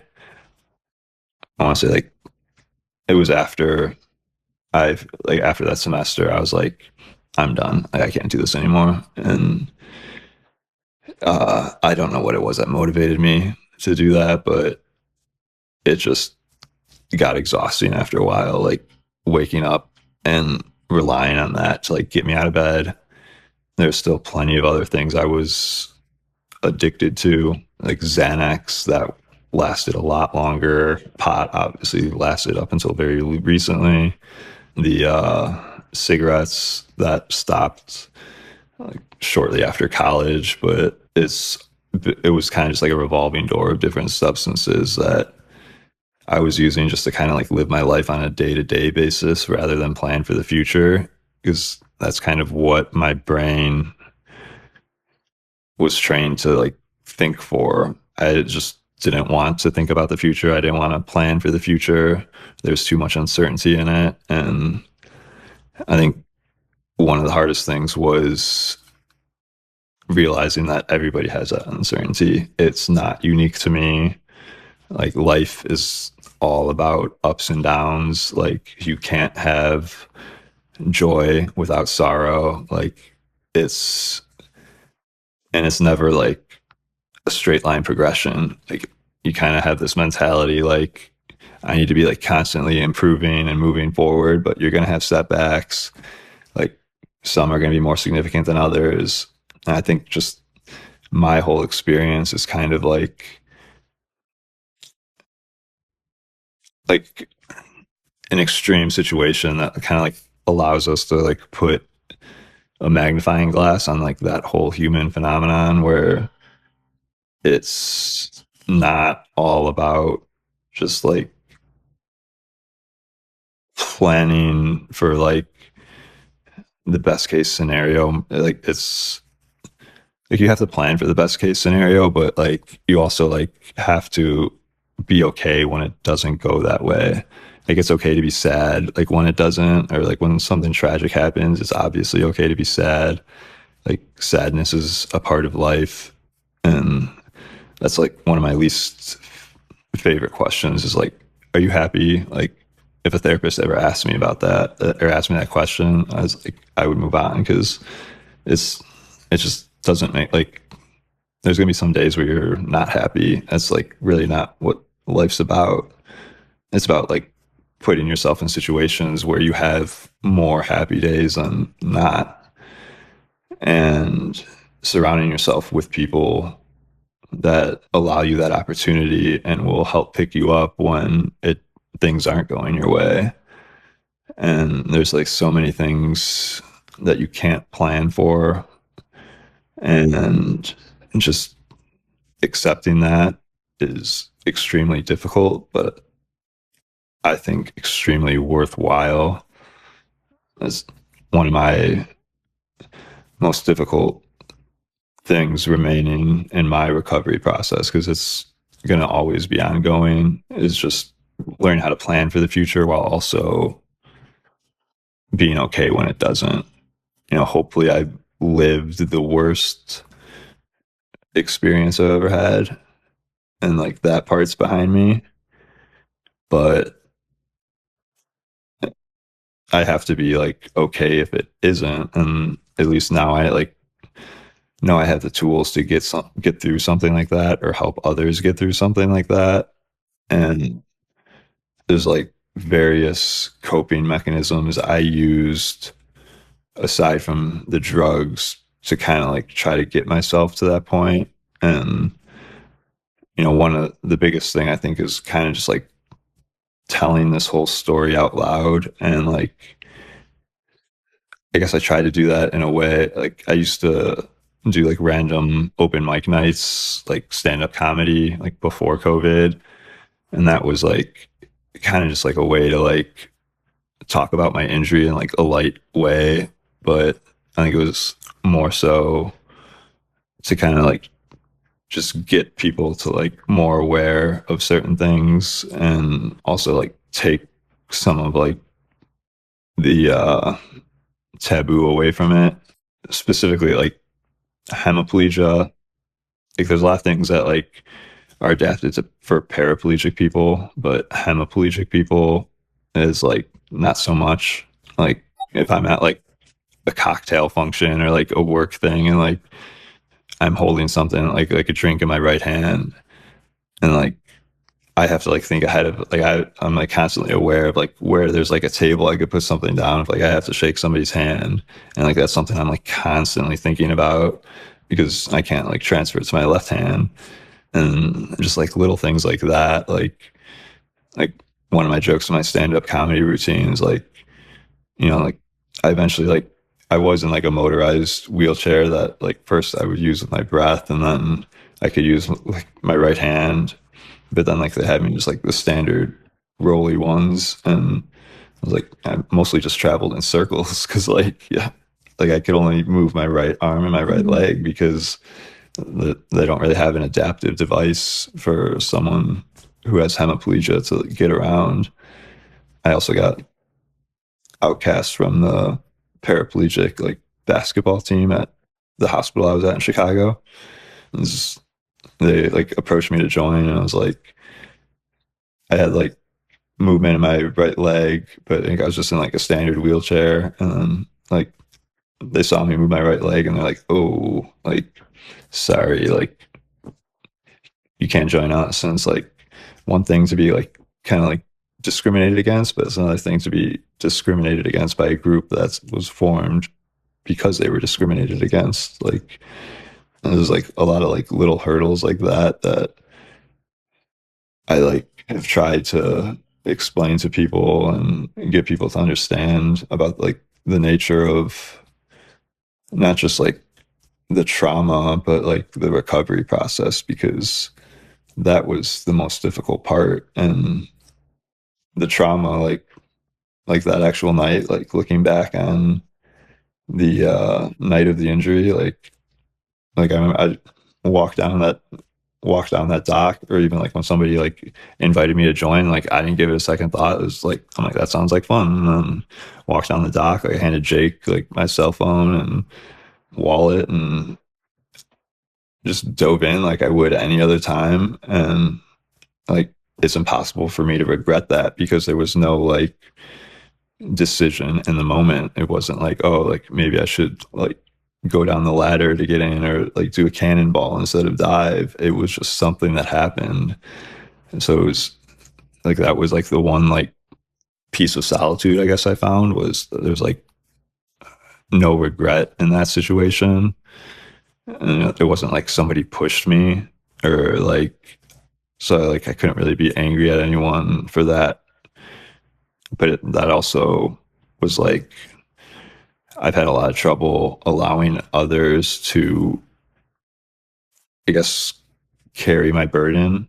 And I've always been of the mindset like, this is mine to carry and mine alone. I made the decision to jump that night. I was like, like there's no other reason like for somebody else to like have to carry this with me. And that also like plays into my problem with relationships, not just romantic relationships, but friends and family too. Another one of my coping mechanisms was just isolation. Like, I just don't want to be a burden on anyone. I'll be fine just like on my own. I don't want to be like an influence on anyone's plans. Like, a lot of my friends are big golfers, and like, oh, like, let's go on a golf trip. And then like they see me sitting there, and like you could like see like on their face, like, oh shit, like Zach can't like come to that. And then they try to like pivot right away. And so I would just kind of try to remove myself from those situations altogether.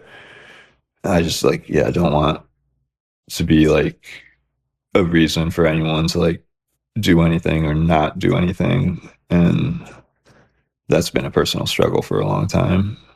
I don't know if there's like a very like articulate or centralized like message behind like everything I've experienced, but when I did stop smoking pot, it led me to just start journaling, and writing was like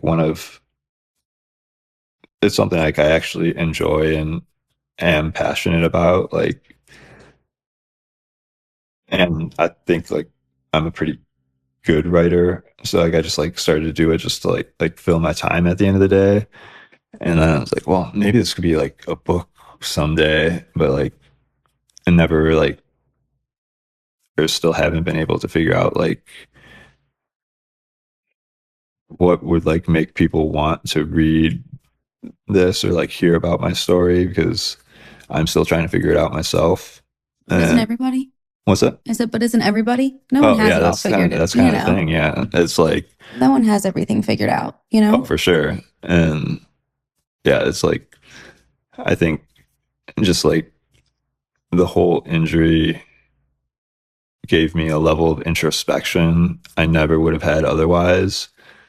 And honestly, like if I could go back in time and change what happened that night, I don't know that I would, because it made me who I am today. It gave me a lot more depth, a lot more just like, I think, personality, and caused me to look at the world in a completely different way, which I'm very grateful for, because not that like I didn't like who I was before, but I just think I was doing a lot of things for the wrong reasons. And I think the one good thing to come out of it was just how it changed my perception on people, both good and bad, but people, society, and just like the various aspects of life, like the value of like love and like friendship. Like I would have never gotten through what I did without that level of support, because there wouldn't have been a reason for me to. And it's like the value of it's like, modern medicine, and also the like perils of that. Like you have to, take what a doctor says, but also understand like everyone's a little bit unique. And I think that was something that took me a long time to figure out, because I went through like another, I guess, period of depression, like after I graduated college, and I was living downtown with my little brother, like downtown Chicago.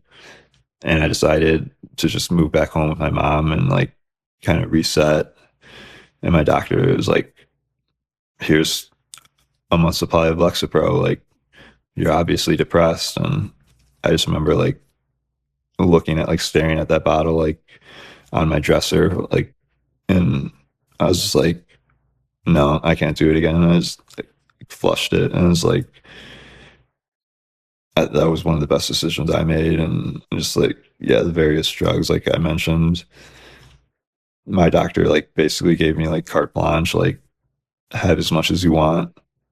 And that worked out for me, and the opposite didn't work out for my friend. But it's kind of like you have to have like a level of like introspection to know like what's best for you, and while at the same time taking advice from loved ones and professionals.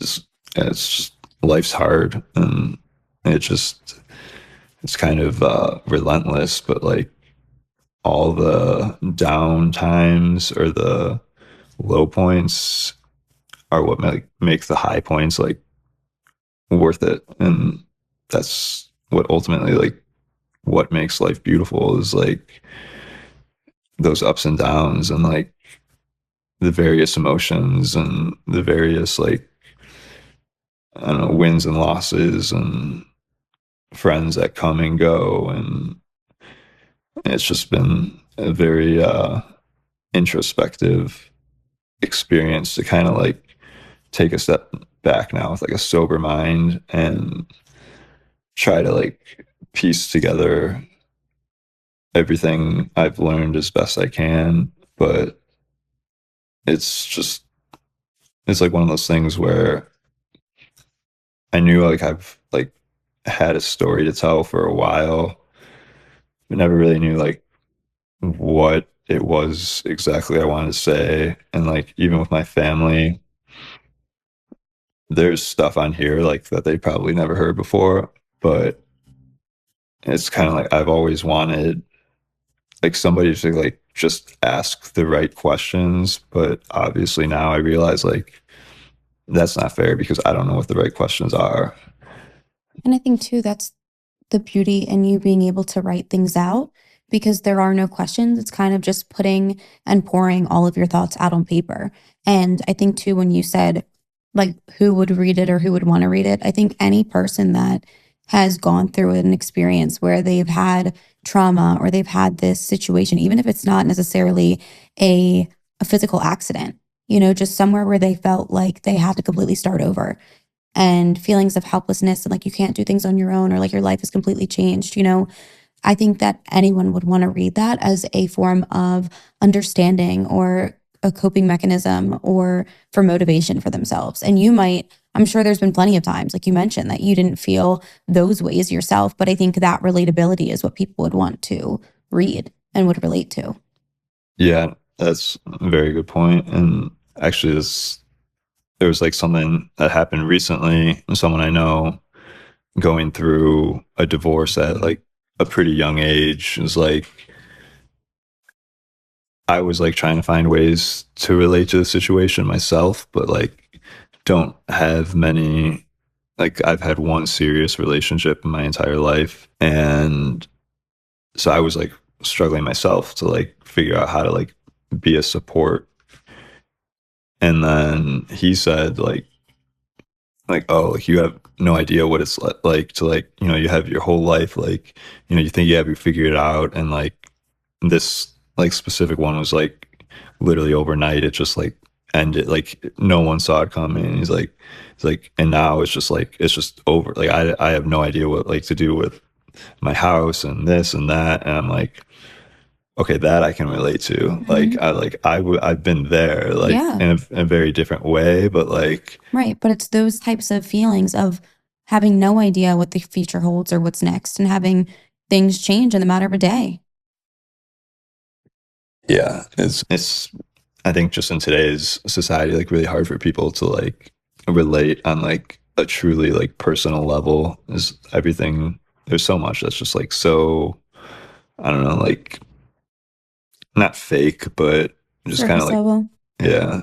And I think people are losing the ability to communicate in meaningful ways. And I think like this is a great forum to like keep that alive. I've heard like so many interesting stories on the show where it's like I see the title and I'm like I don't know how like that like how I could like see any interest in that, but then like I listen to it I'm like, oh my god, like Right.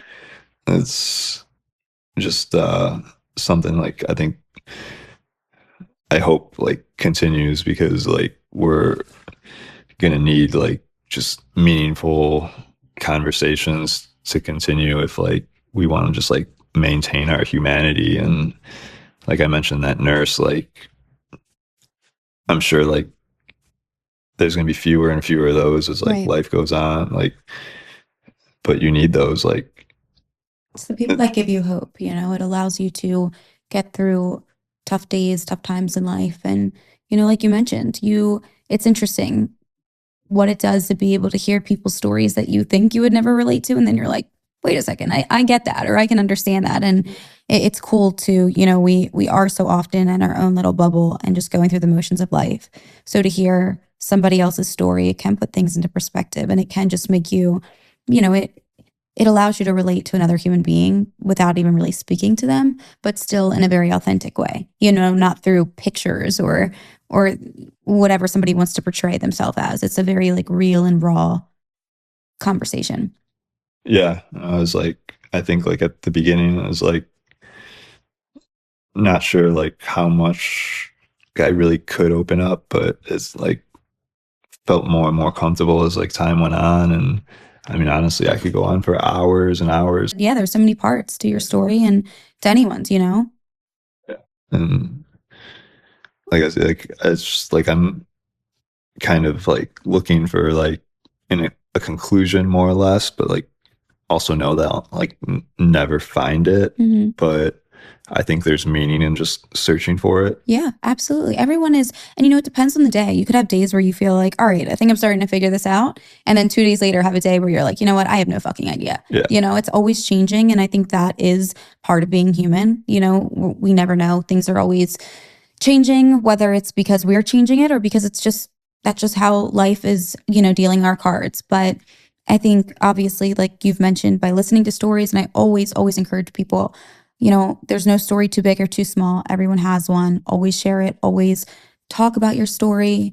Always write it. You know, I always encourage people if they enjoy writing, write a book, even if it's just for yourself. You know, just it's a really incredible, powerful thing to do. And to be able to share your story is extremely moving, you know, and it's something that it's a very vulnerable experience. It's incredible. It's no small thing. Yeah. It's very easy to get distracted by like AI and like Everything in the use world. that as like kind of a crutch for everything. Like even like I started putting together these journals into a very loose book structure. Mhm. And then like I wrote like a prologue to like, and I spent like a lot of time on it. Sent it to one friend, and then like I put it through AI and like just make this better. And I'm like, oh man, that is better. Mhm. Like so it's, but it also like, I mean, it was mostly my words that went into it, but Perfects it it. takes the humanity out of Mhm. it a little bit Right. too. Like okay, like maybe that sentence wasn't worded perfectly, but like that was how I experienced it, you Right. know. And I think there's something to say in just like actual human creativity. I don't know if that will ever be able to be replicated, Mhm. or human care, especially like Yeah. the top surgeons in the world are going to be replaced by AI before like the nurse at like your local hospital. It's something that I hope we can figure out a way to maintain, because it's what saved me, and I'm sure is going to save a lot more people. Yeah. Well, you did an incredible job at telling your story. Are you just saying that, or did I actually do Yeah, good? I'm completely lying to your face. No, you did an incredible job. You know, everybody tells their stories in different ways. And that is what you were just saying. That's the beauty in being human. You know, there's all different ways to tell your story. There's all different parts of your journey that you're at when you're telling your story. You know, there's people that can tell their story when they are very much in everything that's happening, maybe when they're right out of it, maybe when they're 20 years down the road healed, you know, and who knows where you'll be at that time, whether it's, you know, you've kind of moved on and left it behind, or you're still sharing your story and it's a completely different perspective then than it is today. But there's no part of your journey and telling your story that is negative or bad. So All right. you did incredible. You know, there's Thank you. people that aren't even able to articulate into words how they're feeling. So the fact that you're able to even do that, you know, that you're able to sit here 4 hours and say, like, this is how I felt in this moment and recall the memories and the traumatic experiences and how you felt and the people around you. That's very moving and powerful. It's important. Yeah. And I wouldn't sit here and lie and say that if I didn't mean it. Yeah, no, I've been watching your show for a while. It's like one of those things where, you know, you go through like your day-to-day life and like, yeah, Mhm. like that pays the bills, but this is like what's like truly like meaningful or like has like value is like I mentioned, I was at a work conference in Austin that I left early and I had no problem just saying like, okay, like Keith, you're on your own. I'm leaving early to go do this. Is that like that's what matters? Like Mhm. work will be work. Like that'll Yeah. be there at the end of the day. You'll lose clients, gain client. Like this is like, and I wish I could do a better job at like doing like outreach to like other spinal cord injury patients because I did it a little bit like when maybe I was a little too fresh off of it and it just was very difficult to like relive that experience, like walk into a hospital room and see someone like maybe even in worse condition than I was and try to tell them it's going to be okay. Because at the end of the day, I just got super lucky.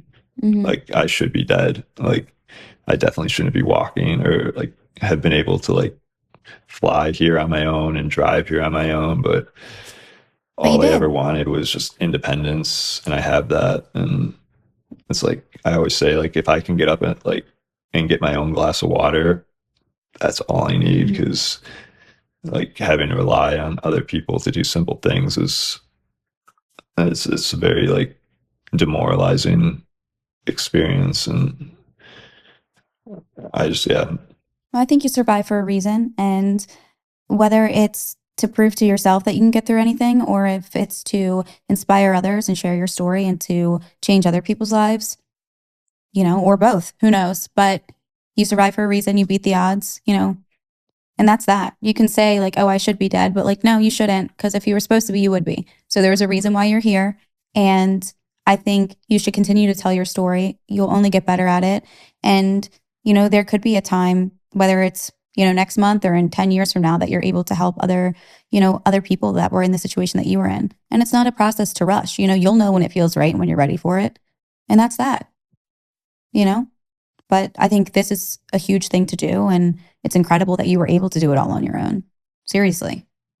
Yeah, one of my favorite sayings is I like to say I made it up on my own, but I like probably heard it somewhere is like everything that's meant to happen will happen and Mhm. everything that will happen is meant to happen. And it's just it's not to say like everything's predetermined, like we decide our own fate, but it's kind of like there's a reason behind everything and you may not realize it now, but like that bad thing that happened to you like this morning could be like something like lead to something amazing down the Yeah. line. And that's my whole view with like this injury is like, yeah, that was a shitty situation and a tragic moment for myself and a lot of other people. But I think like I said, I wouldn't go back in time and change it.